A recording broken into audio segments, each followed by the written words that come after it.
Hey YouTube, believe it or not, this is how a lot of English people like to have fun. This video is a bit different than the one I'd planned due to new light outlined in my previous video number 12. Buddy, can you spare Jehovah a dime? The Jehovah's Witness organisation itself is moving to address its costs of operating by reducing the magazine size, and we're likely to see a reduction in the number of circuits overseers, etc., that they support in the unprofitable, educated, freedom-loving Western world, where information is so easy to obtain.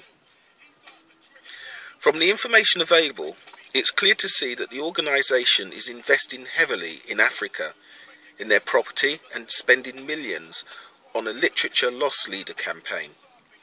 A loss leader is that trick that any drug dealer uses, you know, where you get the first hit free, and then it's not long before it's time to pay, and then pay hard. But the investment stage is the most vulnerable phase of the business cycle, and there is much that can spoil this phase, and send the entire cult crumbling.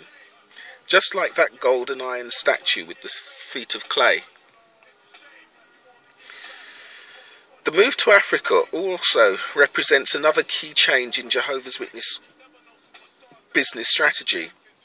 In the prosperous West, they used to depend on a reliable high yield per member. But in Africa, where the discretionary spend is usually much lower, the organisation must aggressively pursue high numbers of members, giving whatever little they can. There will be huge numbers squeezed for everything they have in order to keep the owners in the manner they are used to. If you think we've had it bad, it'll be a picnic next to what the organisation has in mind for our African brothers and sisters. And they'll get away with it for a while because of the patchy internet access and maybe some cultural aspects that will work in Jehovah's Witness favour. However, in Africa, word of mouth is much stronger than here, and we should endeavour to ensure that the locals know that Jehovah's Witnesses are there only because the West has thrown them out and rejected them because of what they condone for children, and that they twist the Bible to fleece the sheep. If it could be spread that Jehovah's Witnesses are just another American there to take their money, the Africans won't even respect the cult's property rights. They'll be finished. Every scandal needs to be mirrored to Afro-centred websites and printed newspapers. Details of payments should be highlighted to attract the chancers, and good luck to them.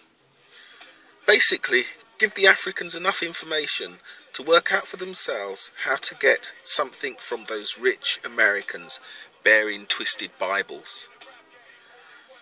There is a website I've just found, christianwitnesses.com, linked below, which has clearly been tracking successfully Jehovah's Witness activity. That site and others should be heavily promoted in Africa, along with our apostate videos.